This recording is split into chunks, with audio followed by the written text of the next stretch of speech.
मेरा नाम लोकेश है और आज हम बात करेंगे वास्तु की। कितनी डायरेक्शंस हैं वास्तु के अंदर, कौन सी डायरेक्शन किस काम की है, और टर्बुलेंस दो तरीके से रिलेटेड होगी। पहला कहीं ना कहीं फाइनेंस से रिलेटेड, दूसरी कहीं ना कहीं हेल्थ से रिलेटेड। तो अब जो वास्तु है वो हमें उसकी जरूरत क्यों है? कोई भी एक एनर्जी जब उस पर्टिकुलर घर में डिस्टर्ब होगी ना, तो आप उस एक पर्टिकुलर चीज से आप पीड़ित हो जाओगे। साउथ ईस्ट में जिन्होंने अपने घर में रेड बल्ब जलाया है, आप सिर्फ उन व्यक्ति से पूछो कि घर में किस व्यक्ति के जो जॉइंट्स हैं वो खराब हो गए।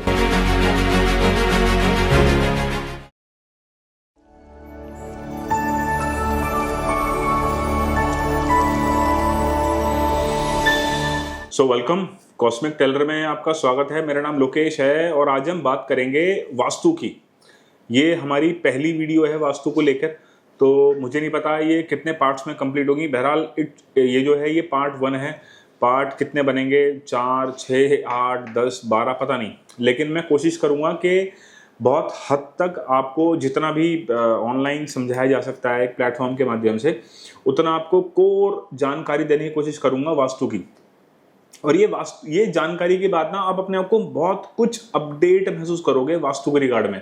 आप ना फिर वो जो है ना, कहते हैं कि वो जो चश्मा है एक्चुअली साइंस का, जो ऋषियों ने हमारी ब्यूटीफुल साइंस क्रिएट करी, आप ना उसके थ्रू देख पाओगे। तो मैं अपनी है ना आंखों की दृष्टि के माध्यम से आपको भी वो साइड देने की कोशिश करूंगा कि आप ना समझ पाओगे कि वास्तु की इंपॉर्टेंस क्या है, वास्तु कैसे काम करता है, वास्तु के अंदर जो एनर्जीज हैं उनकी क्या इंपॉर्टेंस है, वास्तु के अंदर जो कलर है उसकी क्या इंपॉर्टेंस है, जियोपैथिक स्ट्रेस नाम की क्या चीज़ होती है, कितनी डायरेक्शंस हैं वास्तु के अंदर, कौन सी डायरेक्शन किस काम की है, किस डायरेक्शन में क्या काम करा जाए, एनर्जी कैसे फ्लो करती है, एनर्जी का फ्लो क्या है, कैसे काम एक्चुअली हो क्या रहा है वास्तु के अंदर, कितने ऋषियों ने क्या क्या कहानियां लिखी हैं, कैसे कैसे इसकी इन्वेंशन हुई है, किसके लिए ये वास्तु होता था। ब्राह्मण्स इस वास्तु को ओरिजिनली करते थे, राजाओं के लिए करते थे।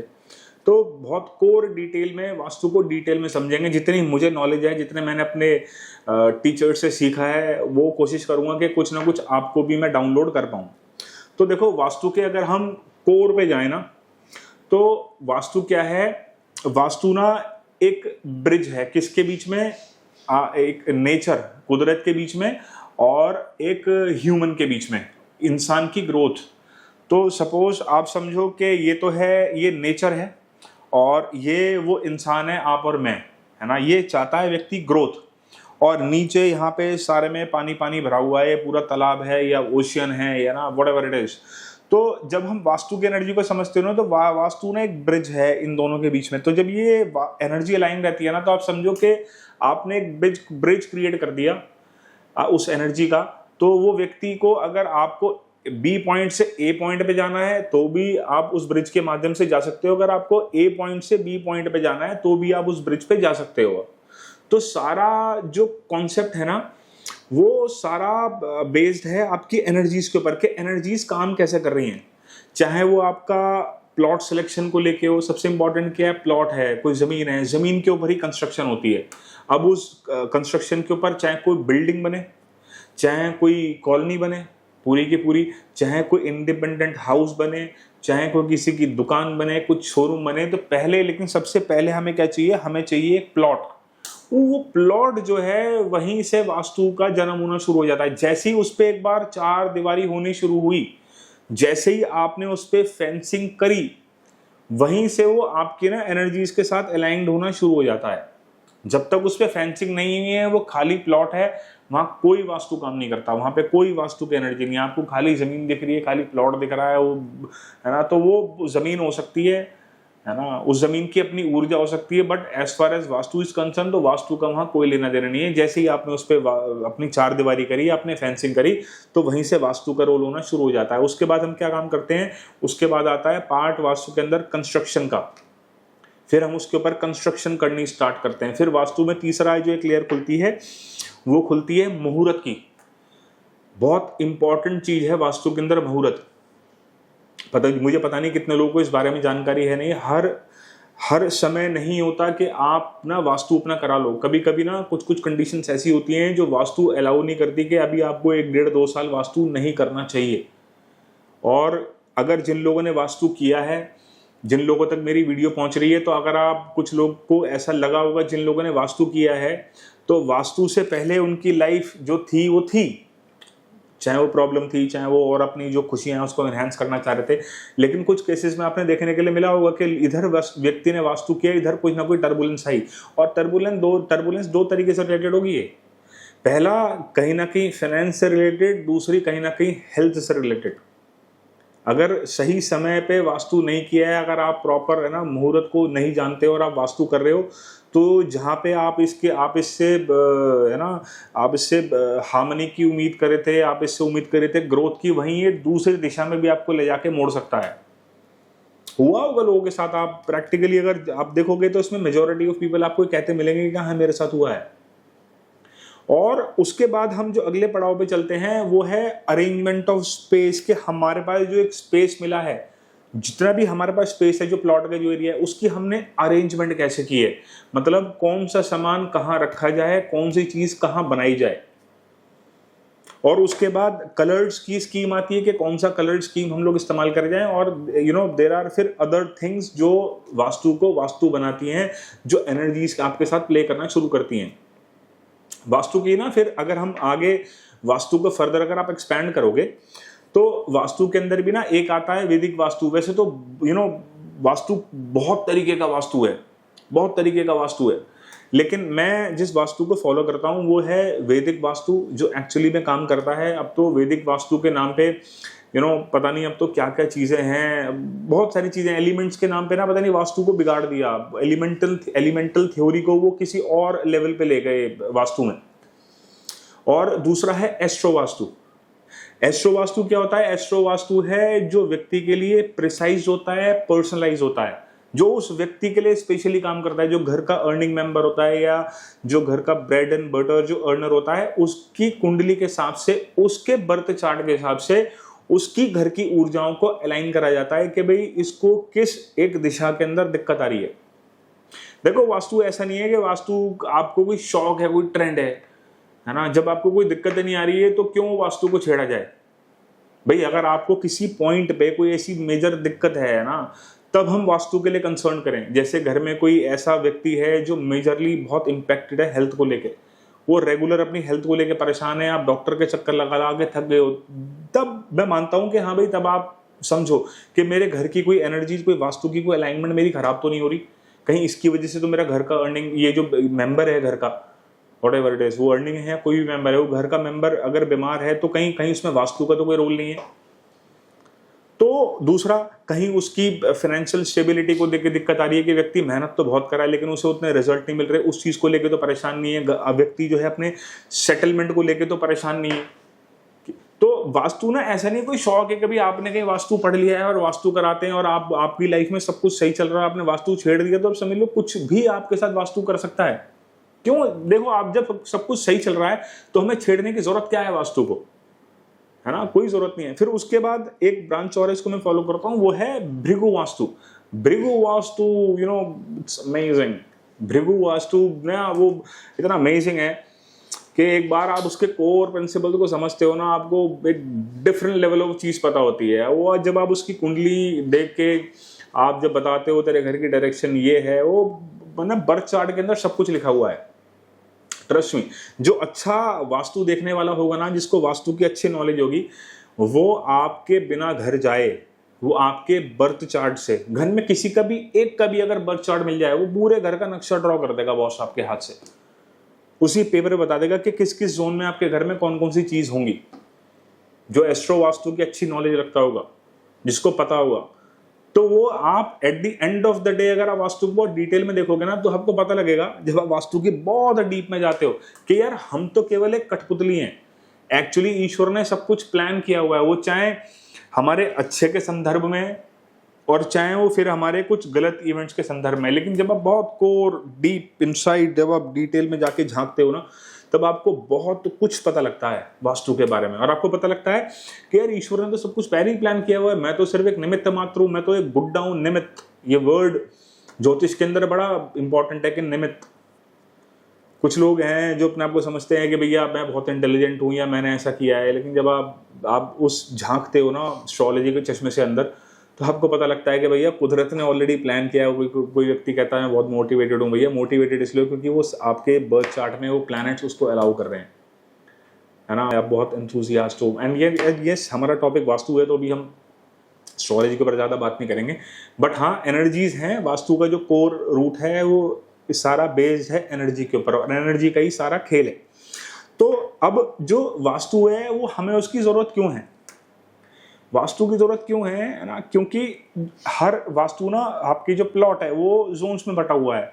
तो वो कोई वीक जोन है, तो जो वीक जोन है जब हम उसको पॉजिटिविटी की तरफ लेके जाते हैं, जब हम उस वीक जोन को आइडेंटिफाई करके जब हम उस पर काम करते हैं, जिस हद तक आदमी काम कर सकता है, जिस हद तक उसके हाथ में पावर है, तो क्या होता है वो जो बिल्डिंग है, वो जो प्लॉट है, वो जो स्पेस है ना, वो जो उसको आपको रिजल्ट प्रोड्यूस करना है, वो उतनी मात्रा में ना आपको वो रिजल्ट, वो बिल्डिंग, वो प्लॉट ना उतना रिजल्ट दे पाता है वो प्लॉट। तो ये है वो ना कोर कॉन्सेप्ट जिसपे हम वास्तु को देखते हैं। सारा गेम एनर्जीज का, जितनी ज्यादा एनर्जीज बैलेंस रहेंगी उतना ज्यादा वो वास्तु जो है वो घर में रहने वाले व्यक्तियों के लिए उतना ज्यादा फ्रूटफुल होगा। अब आती है फर्दर बात डायरेक्शंस की। बड़ा कॉम्प्लिकेटेड है डायरेक्शंस, है ना।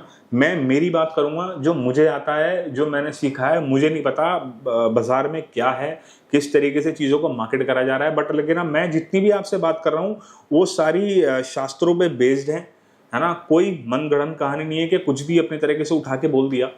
तो देखो वास्तु में ना जो डायरेक्शंस हैं वो 10 दिशाएं हैं बॉस, है ना। पूरब, पश्चिम, उत्तर, दक्षिण 4 दिशाएं हो गई, 4 उपदिशाएं हो गई, और एक आकाश, एक पृथ्वी। 10 दिशाओं का वर्णन है शास्त्रों के अंदर। अब आज तो 16, 32, 64 पता नहीं, बहुत सारी दिशाएं, जितनी मर्जी दिशाएं बना लो, और जितना कंफ्यूज होना है उतना कंफ्यूजन क्रिएट कर लो, है ना। वो प्लॉट साइज बड़ा हो गया तो कैसे डायरेक्शन निकालें, फिर तो ये स्पेस ही बहुत बड़ी होगी, इसको कैसे काटेंगे। तो भैया एक दिन मुझे ऐसा लग रहा है इसी प्लॉट का बड़ी कॉलोनी का जब वो कटेगा, है ना, वास्तु जब करेंगे तो उसमें हो सकता है कि 512 दिशाएं मुझे निकालनी पड़ जाएं। तो बहरहाल दिशाएं केवल 10 हैं, बाकी आप जिसको फॉलो करते हो, जो आप चीज़ें देखते हो, है ना, आपके विषय है कि आप उसको कैसे देखते हो। अब जो हम बार बार बात कर रहा हूँ, मैं एक शब्द का इस्तेमाल कर रहा हूँ, एनर्जीज की। तो कोई भी एक एनर्जी जब उस पर्टिकुलर घर में डिस्टर्ब होगी ना, तो आप उस एक पर्टिकुलर चीज़ से आप पीड़ित हो जाओगे।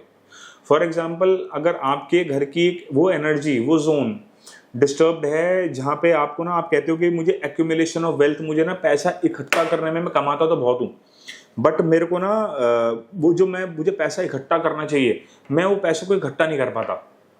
तो इसका मतलब क्या है कि घर की ना नॉर्थ वेस्ट जोन जो है वो कहीं ना कहीं खराब है। तो वो एक्यूमुलेशन ऑफ वेल्थ की दिशा है, नॉर्थ जोन कुबेर की दिशा है। तो वहां पे वो जोन कहीं ना कहीं डिस्टर्ब्ड है, मतलब उस जोन के एंटी एलिमेंट वहां पे मौजूद है जो उस जोन को कहीं ना कहीं डिस्टर्ब कर रहा है। अगर आपको फाइनेंस रिलेटेड कोई इश्यूज आ रहे हैं, तो इसका मतलब क्या है कि घर की जो साउथ ईस्ट दिशा है वो समहाउ समवेयर डिस्टर्ब्ड है, साउथ ईस्ट दिशा घर की। और आप देखोगे घर में अगर कोई पर्टिकुलरली फीमेल मेंबर जो है वो बहुत समय से बीमार, बहुत लंबे समय से बीमार चल रहा है, जिसकी हेल्थ क्योर होने का नाम ही ले रही है, या उस फीमेल की ना दवाइयाँ ही घर में बंद नहीं हो रही हैं, इसका मतलब क्या है कि साउथ ईस्ट दिशा जो है वो समहाउ समवेयर पीड़ित है। मतलब उस जगह का जो एलिमेंट है उससे ऑपोजिट एलिमेंट वहाँ मौजूद है, इसलिए वो जो घर की एक फीमेल मेंबर है वो घर में उसको प्रॉब्लम हो रही है। आपने देखा होगा, बड़ा एक कॉन्सेप्ट बता रहा हूँ कि कुछ लोग ना साउथ ईस्ट में ना वो लाल रंग का बल्ब जलाते हैं। बड़ा कॉन्सेप्ट है, बड़ी आपने रील्स में चलता देखा होगा, बड़ी वीडियोस में, वास्तु की वीडियोस में आपने सुना होगा कि साउथ ईस्ट में बल्ब लगाना चाहिए, अग्नि की दिशा है। आप ना एक रिसर्च कर लो, चलो साउथ ईस्ट में जिन्होंने अपने घर में रेड बल्ब जलाया है, आप सिर्फ उन व्यक्ति से पूछो कि घर में किस व्यक्ति के जो जॉइंट्स हैं वो खराब हो गए, किस व्यक्ति के जो है वो घुटनों में दर्द हो गया, या जिन लोगों को पहले ही जो आपके घर में एल्डरली फिगर्स हैं, क्या उस बल्ब लगने के बाद उनको घुटनों का दर्द बढ़ गया क्या?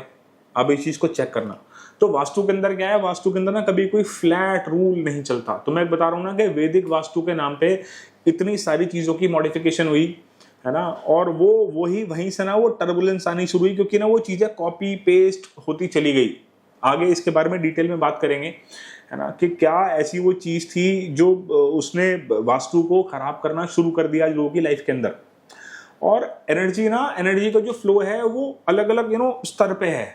जैसे अगर हम एनर्जीज को और फर्दर आगे एक्सपैंड करेंगे तो एनर्जी जो है वो फिजिकल लेवल पे, मेंटल लेवल पे और स्पिरिचुअल लेवल पे, 3 लेवल पे एनर्जीज का पूरा खेल है ये।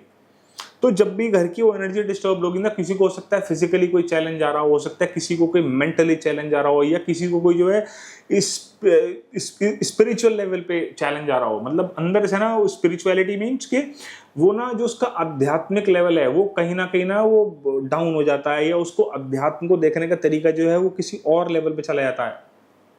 और फर्दर अगर हम इसकी एक्सपेंशन करोगे आप एनर्जी, इसकी सारा खेल देखो एनर्जी का, मैं बार बार एक ही वर्ड इस्तेमाल कर रहा हूँ, एनर्जी। तो एनर्जी क्या है? एनर्जी है, एक है कंपैटिबल विद नेचर, जो नेचर के साथ अलाइंड है एनर्जी, है ना। मैं शुरू में बात करी थी ना, ब्रिज जो बना था कि वो ये उस इंसान के बीच में और वो नेचर के बीच में जो वास्तु एक ब्रिज बन के काम करता है। तो वो कंपैटिबल है एनर्जी या इनकम्पैटिबल है? जो इनकम्पैटिबल है उसको कंपैटिबल बनाने के लिए प्रयास किया जाता है, अगर एक हद तक पॉसिबल हो। हर लैंड को आप कंपैटिबल नहीं बना सकते, हर लैंड को हम किसी व्यक्ति के लिए वो नहीं कर सकते कभी, क्योंकि कंस्ट्रक्शन हो गई, वहां पे जो चीज है वो नहीं होनी चाहिए। अब कुछ हद तक वो संभव होता है कि उस चीज को हटाया जा सके, कुछ हद तक चीज होता है कि वो चीज नहीं हटाई जा सकती। और वास्तु का जो ओरिजिन है ना, वो आप लगवा के चलोगे लगभग ना 6000 साल पुराना वास्तु का ओरिजिन है। 6000 साल, मतलब आप सोचोगे आप कितना पीछे जाओगे वास्तु के बारे में। और वास्तु को अगर आप और डिटेल में झांकोगे ना, तो वास्तु ना करते थे ब्राह्मण्स करते। जब वास्तु की आगे फर्दर एक्सपेंशन हुई होगी तो वास्तु जो होता था ना वो स्पेशली ब्राह्मण्स करते थे और राजाओं के लिए करते थे। अब राजाओं का होता था मना कि भाई आप किसी और का वास्तु नहीं करोगे इस नगर में, जब तुमने मेरा वास्तु कर दिया तो अब यहाँ और किसी का वास्तु नहीं होगा। तो ब्राह्मण जो है वो डर के मारे किसी और का वास्तु करते नहीं थे, लेकिन ब्राह्मण अपने घर का वास्तु तो करता था। तो अब हुआ क्या, देखा देखी में जो वैदिक वास्तु जो है जो इतना ज्यादा कॉम्प्लिकेटेड हो गया, ये क्या हुआ कि अब उसने देखा कि उसने व्यक्ति ने, क्योंकि वो तो प्रिसाइज और पर्सनलाइज करते थे, वास्तु तो कुंडली पे बेस्ड होता था व्यक्ति की, तो वो व्यक्ति ने किया अपने लिए, है ना। उसने मान लो कोई हॉर्स का स्टैचू या कोई ऐसा वाटर एलिमेंट जो उसने अगेन डिजाइन किया अपनी पत्री के अनुसार अपने लिए, वो ना कुछ कॉपी होना शुरू हुआ। अब वो जब कॉपी हुआ ना, तो कुछ चीजें अपने आप ही फैलनी शुरू हो गई। जैसे आप देखो कि लोगों ने ये 7 घोड़ों की फोटो, कि भैया 7 घोड़ों की फोटो लगा लो, वो अंदर की तरफ भागते हो, पैर उठा रहे हो। एक हाथी लगा लो जिसकी सूंड ऊपर को उठी हुई हो। अलग अलग तरीके की बातें हैं कि नहीं सूंड नीचे की तरफ होनी चाहिए, कोई कहता सूंड ऊपर की होनी चाहिए, है ना। उसकी जो टस्क है वो बहुत तरीके की चीजें बनी कि माउंटेन्स लगा लेते हैं, है ना। माउंटेन्स में अब सूरज निकल रहा है, सूरज निकलती फोटो। भैया वास्तु प्रिसाइज्ड है, पर्सनलाइज्ड है, आपकी कुंडली के अकॉर्डिंग चलता है, वो व्यक्ति के साथ चलता है। आप अगर एस्ट्रो वास्तु की डिटेल में जाओगे ना, तो आपको बड़ी अलग अलग चीजें मिलेंगी। फॉर एग्जाम्पल किसी का सूर्य खराब है तो आप उसे कहते हो घर में राम दरबार लगा ले भाई, तो क्या होगा? उसका सूर्य खराब है, आप उससे कह रहे हो जी ईस्ट में आप सूर्य टांग लो अपनी, तो आपका नेम फेम माँ बड़ा बढ़िया हो जाएगा, है ना। और चाहे वो उसी ईस्ट के अंदर राहु के साथ कनेक्शन डाल रहा हो, आप समझोगे सरकारी आदमी को आपने कहीं सूर्य टंगवा दिया और वहीं से वो उसकी कुंडली में जो है वो राहु के साथ भी कनेक्ट हो रहा है, तो भाई या तो वो इतनी भयंकर घोटाले करने शुरू कर देगा आपने उसके अंदर, या आप उसकी नौकरी आपने उसने खतरे में डाल दी है। तो वो फ्लैट रूल जो है ना वो नहीं चलता। लेकिन हाँ, वैदिक वास्तु के कुछ प्रिंसिपल्स हैं जो वाकई में आदमी की लाइफ में एक अपलिफ्टमेंट का काम करते हैं, और जो वाकई मैंने अपनी प्रैक्टिस में भी काम करते हुए देखा कि हाँ ऐसे ऐसे वास्तु काम करता है। और वास्तु का ना देखो, जहां पे ना साइंस अपने हथियार डाल देती है कई बार, वहां पे ना फिर हमारी ऋषियों की बनाई हुई ये विद्या, ये सुपर साइंस ना, फिर इसका रोल शुरू होता है। यहाँ पे वो कहते हैं कि भाई हम तो थक गए बॉस, है ना, आप हॉस्पिटल में भी जाओ तो वहाँ क्या है कि भैया हम अपनी कर रहे हैं मेहनत, बाकी भैया ईश्वर बैठे हैं। तो ईश्वर की सत्ता, और वो ना जो जो ऋषियों ने लिखा है वो बिना ईश्वर की मर्जी के नहीं लिखा, है ना। मैं अगर कुछ बोल पा रहा हूँ, मैं कुछ बता पा रहा हूँ, या मैंने कुछ लिखा है उसमें से कुछ पॉइंटर्स हैं जो मैंने सीखा है, मैं कुछ बता पा रहा हूँ ना, ये बिना कृपा के संभव नहीं है। मुझसे एनर्जी बुला रही है और मैं आपसे बात कर रहा हूँ, दैट्स व्हाट इट इज। मेरे पास अपना कुछ नहीं है भाई, सब कॉपी पेस्ट है, मैंने कहीं से सीखा है वो मैं आपको बता रहा हूँ। लेकिन हाँ, मैं ब्लेस्ड हूँ कि मैंने कुछ अच्छे प्रोफाउंड टीचर्स, कुछ ऐसे स्कॉलर से अपनी इस यात्रा को पूरा किया ना, और मैं जिंदगी भर उनका वो रहूंगा, उनके सामने नतमस्तक रहूंगा कि भैया आपने जो मुझे ये चीज़ सिखाई है ये अनमैच्ड है, और इसके जो रिजल्ट्स हैं वो अनमैच्ड हैं। इंसान का जो शरीर है ना, वो भी आप समझो कि वो एक आपकी शरीर में जो ये नॉर्थ है, ये नीचे आपके साउथ है, तो ऐसी नॉर्थ पोल है, साउथ पोल है, तो हम मैग्नेटिक फील्ड पे एक्चुअली बैठ के अपने आप को अलाइन कर रहे हैं। आप किसी व्यक्ति को, है ना, वो देखो कि आप कोई व्यक्ति जो है वो दक्षिण दिशा के ऊपर पैर करके सोना शुरू कर दे, आप देखोगे थोड़ी देर में ना उसे महीने में, 10 दिन में, 15 दिन में, है ना, 1 महीने में, 3 महीने में उसे ना उसको कोई ना कोई ब्लड रिलेटेड प्रॉब्लम आनी शुरू हो जाएगी, क्योंकि ना वो पोल है, वो ना ब्लड को खींच रहा है। सिर की तरफ अगर ब्लड जाना शुरू होगा तो सिर आपका नॉर्थ की तरफ होगा, तो वो जब ब्लड फ्लो में दिक्कत आएगी, उसको हो सकता है कुछ और, उसको बैड ड्रीम्स आने शुरू हो जाएं, उसकी हेल्थ में कोई ना कोई सफर होना शुरू हो जाए, उसको ब्रेन से संबंधित कोई ना कोई प्रॉब्लम आ जाए कि इससे पहले तो सब ठीक था। देखो 2-4 दिन में कुछ नहीं होता कि आप गए, आप कहीं किसी होटल में सोए, है ना, और आपके साथ चीज़ें होनी शुरू हो गई। मैं आपको एक मेरा किस्सा बताता हूँ क्या हुआ। मैं एक होटल में गया, तो मैं वहाँ काफ़ी दिन रुका, मेरा कुछ काम था एक शहर के अंदर, तो आई वॉज इन देहरादून। तो अब मैं जहाँ सो रहा था ना, मुझे नहीं पता क्या हो रहा था मेरे साथ, बट मैं जैसे ऐसे सो रहा हूँ तो मेरे सिर के पीछे ही बिल्कुल एक टॉयलेट था, मतलब जहाँ से एंट्री देते, मेरा दिमाग नहीं काम कर रहा था भाई, बेड आया, बाहर निकला और सो गया। तो मैं काफ़ी दिन रहा वहाँ। जब मैंने देखा ना कुछ दिनों बाद क्या हुआ मेरी बॉडी में ना, जब मैं सुबह उठता था तो एक पेन सा रहने लगा इस लेफ्ट हैंड साइड में, मुझे कुछ समझ ही नहीं आया। मैंने कहा हो क्या रहा है, मैंने कहा सब कुछ ठीक है ना, मैं तो अभी एक्सरसाइज वगैरह भी यहाँ नहीं करा, लेकिन वो मेरी बॉडी के अंदर एक पेन डेवलप होना शुरू हुआ। तो मैंने थोड़े दिनों बाद दिमाग लड़ाया, मैंने कहा बॉस तेरे सिर पे तो यहाँ टॉयलेट है, कहीं इसकी वजह से तेरे को दिक्कत तो नहीं हो रही। तो मैंने अपनी वो लोकेशन बदली, है ना, बड़ा रूम था, तो मैंने अपनी लोकेशन बदली सोने के लिए। तो जब मैंने वहाँ धीरे धीरे सोना किया, तो आप समझो वो जो एनर्जी मेरे साथ घुसी थी ना, वो जो आपकी बॉडी के साथ जब वो मैग्नेटिक फील्ड जो एनर्जीज आपकी डिस्टर्ब होती है, तो आपको सही होने में बड़ा समय लग जाता है। तो मुझे ना 1 महीना लग गया उस चीज को सही करने में, क्या हो क्या गया। तो वो एनर्जी है जो आपके साथ प्ले कर रही है, और वो एनर्जी है जो फिजिकल लेवल पे, मेंटल लेवल पे, है ना, आपके साथ प्ले करती है। भाई आज आप जहाँ पे हो वो अपने निर्णय की वजह से हो, कल जहाँ पे होंगे वो भी अपने निर्णय की वजह से होंगे आप। एनर्जी इसका बहुत बड़ा खेल है। अब फर्दर अगर आप देखोगे ना, तो वास्तु के अंदर कलर्स की बड़ी इंपॉर्टेंस है। अब कलर में देखोगे विबग्योर बनता है, बी से वायलेट, आई से इंडिगो, है ना, blue, green, yellow, orange, red, ऐसे करके पूरा विबग्योर बन जाता है। तो वो 7 कलर हैं, 7 कलर हैं। साथ ही हमारी बॉडी के अंदर हमारे चक्र हैं, है ना। सूर्य को जब आप जल देते हो सुबह सुबह, अब तो लोग किसी भी टाइम जल देने लगते हैं, लेकिन वो जो सूर्य जिस समय सनराइज होता है उसके जो पहले 30 मिनट होते हैं वो असली बेनिफिशियल होते हैं। तो आप जब तांबे के लोटे के अंदर जल देते हो, तो हमारे ऋषि जो है ना वो बड़े साइंटिफिक थे, बड़े लॉजिकल थे। तो आप जब जल देते हो तो वहाँ क्या हो रहा है कि वो सूर्य की जो किरणें हैं वो फिल्टर होती हुई, छनती हुई वो आप तक आ रही हैं, वो ऐसे आपके 7 चक्रों को वो हील कर रही हैं। किसी जो कोई एक चक्र हिला हुआ है या जिसके अंदर कोई ऐसा कलर का एलिमेंट की कमी है, उस एलिमेंट को पूरा कर रही है। अब तो लोग किसी भी टाइम देने लगते हैं।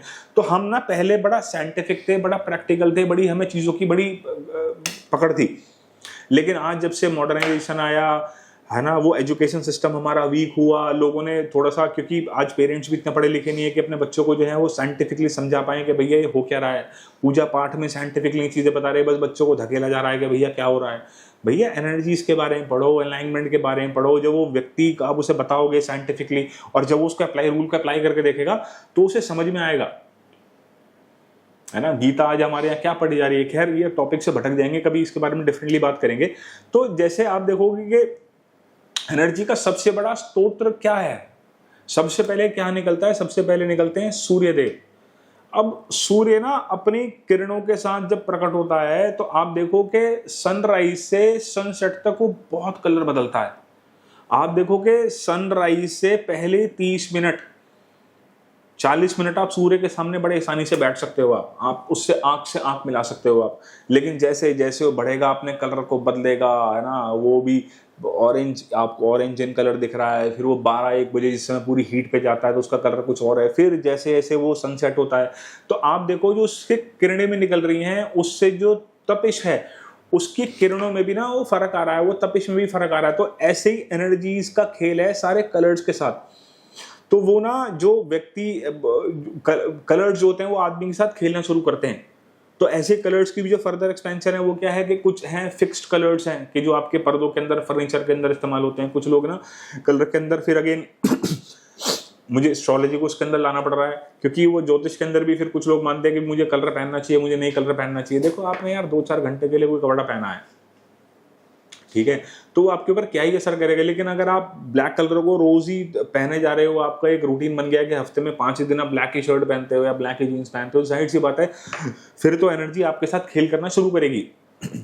और आपको ना एक और एनर्जी का अगर उदाहरण समझना है तो आप सनफ्लावर देखो, सूरजमुखी फूल को देखो आप, तो सूर्य जब निकला तो आप देखो सूर्य जैसे जैसे जिधर की तरफ मूव करता रहेगा ना, उधर की तरफ आप देखो सूरजमुखी का पौधा चलता चला जाएगा। इससे बढ़िया कोई टेस्ट नहीं है एनर्जी का, जीता जागता आपके सामने प्रैक्टिकली अवेलेबल है वो टेस्ट। आपने देखा होगा कुछ लोग जो है ना बड़े लो इन एनर्जी होते हैं। लो इन एनर्जी का क्या मतलब है कि बड़े नेगेटिव विचारों वाले, आप उनके अंदर ना, आप उनको 100 अच्छी बातें बताओ लेकिन उस 100 अच्छी बात में से कोई ना कोई कमी निकाल लाएगा, कोई ना कोई कमी निकाल लाएगा। आप समझो कि जब व्यक्ति जब बोल रहा होता है ना, उसके मुंह से जो शब्द निकल रहे होते हैं एक्चुअली हर एक प्लैनेट उसके मुंह से बोल रहा होता है, और उसकी घर की वास्तु की एनर्जी भी वो उसके, है ना, शब्दों के द्वारा बाहर आ रही होती है। किस व्यक्ति की कितने चेतना जगी हुई है, आपका सबकॉन्शियस लेवल किस लेवल पे जगा हुआ है, आप कितना ज्यादा इस विद्या के बारे में जानते हो ना, आप पकड़ लेते हो कि भाई इसके मुंह से अब कौन सा प्लैनेट ये बोल रहा है। तो घर की आप देखोगे कि वहीं दूसरे घर वाले व्यक्ति, उसी कॉलोनी में रहने वाला, उसी जोन में रहने वाला, उसी लेन में रहने वाला व्यक्ति, ये व्यक्ति कुछ और बात कर रहा है, ये व्यक्ति कुछ और बात कर रहा है। इस व्यक्ति का जो सकारात्मक लेवल है वो डिफरेंट है, इस व्यक्ति का जो बिल्कुल सकारात्मक वाला लेवल है, बात करने का लेवल बिल्कुल डिफरेंट है। तो वो अगेन घर की अलग अलग एनर्जीज हैं, है ना। घर में कौन कौन से कलर्स आपने यूज किए हैं, ना, कहीं नौचंदी तो नहीं बना रखा। बहुत सारे लोग जो नए नए वास्तु जब पढ़ लेते हैं उसमें मैंने देखा है कि घर में, अच्छा वो साउथ में तो लाल रंग होना है, साउथ में लाल रंग कर देते हैं, नॉर्थ में नीला रंग है, भाई ये दीवार नीले रंग की कर दो। तो वो ऐसा नहीं होता, फ्लैट रूल नहीं होता। तो वो आप ना उन एनर्जी के साथ प्ले कर रहे हो, you are playing with fire. Trust में पहले पूरी चीजों को समझना चाहिए, तब हमें ना चीजों को समझना चाहिए। वास्तु जो है ना वो करीब, वास्तु के जो प्रिंसिपल्स हैं वो करीब 17 ऋषियों ने अलग अलग तरीके से वास्तु को मतलब पेश किया है अपने अपने लेवल पे। सब ऋषियों ने जो जो जो उनकी समझ में आता रहा उन्होंने वैसे वैसे नोट्स लिखने शुरू करे कि वास्तु ऐसे काम करता है, ऐसे काम करता है। मॉडर्नाइजेशन हुआ तो लोगों ने अपने भी कुछ कोर को जो बिटवीन द लाइंस उसको डेवलप करना शुरू किया, है ना। एक तो ये है कि भाई मैंने ये पढ़ा है, और दूसरा है कि मैंने ये देखा है। आपने कोई लाइन पढ़ी है कि भाई हाँ ठीक है ये ऐसा होता है, लेकिन जब आप उसको प्रैक्टिकल एप्लीकेशन के अंदर देख रहे हो तो आपको वो देख रहे हो कि भाई उतनी इंटेंसिटी नहीं है जितना इंटेंसिटी होनी चाहिए, जितना नुकसान होना चाहिए था उतना नुकसान नहीं हो रहा। There are certain other factors जो इस व्यक्ति को समहाउ समवे प्रोटेक्ट कर रहे हैं। अगर हम वास्तु को ना, अगर आप अर्थ के साथ भी मानते हैं, क्योंकि देखो हम वास्तु तो हम अर्थ पे कर रहे हैं ना, तो अर्थ की ना एक मूवमेंट है। अर्थ की मूवमेंट क्या है? अर्थ की मूवमेंट है वेस्ट से ईस्ट की तरफ, ऐसे अर्थ मूव करती है। और इसी मूवमेंट के दौरान ना 2 पॉइंट आते हैं एनर्जीज के जो बड़े इंपॉर्टेंट हैं किसी भी प्लॉट के लिए, किसी भी स्पेस के लिए, किसी भी कमर्शियल स्पेस के लिए, रेजिडेंशियल स्पेस के लिए, व्हाटएवर इट इज। वो पॉइंट है कि जब एक पॉइंट आता है नॉर्थ ईस्ट का जो पॉइंट है ना, ये है पॉजिटिव ऊर्जा वाला। ये हिस्सा जितना ज्यादा साफ सुथरा, जितना ज्यादा हल्का, है ना, जितना ज्यादा खुला हुआ रहेगा, उतना ज्यादा जो है एनर्जी का बैलेंसमेंट रहेगा। वहीं जो दूसरा पॉइंट चलते चलते आपको मिलेगा वो है साउथ वेस्ट जो है वो नेगेटिव एनर्जी है। तो नेगेटिव एनर्जी जितना ज्यादा क्लोज्ड उसमें रहेगी, जितना ज्यादा भारी रहेगी, वो उतना ज्यादा वो बढ़िया है उस स्पेस के लिए। तो ये ना कुछ पॉइंटर्स हैं, है ना, एंड दिस इज पार्ट 1, और हम इसको अगले अगले पार्ट्स में भी कवर करेंगे। आई होप कि ये जो हमारा टॉपिक था ये बहुत हद तक कुछ बेसिक फाउंडेशन को आपकी समझने में मदद करेगा, वास्तु के कुछ कोर प्रिंसिपल्स कुछ आपको समझ में आए होंगे। बाकी और डिटेल में और लेवल 2 में धीरे धीरे बढ़ेंगे और बात करेंगे अलग अलग पार्ट्स में जाके। मैं कोशिश करूंगा कि जितनी मुझ पे जानकारी है मैं आप लोगों तक पहुंचा पाऊँ, है ना। तो दिस इज पार्ट 1, मिलते हैं जल्दी नए टॉपिक के साथ। Till then thank you.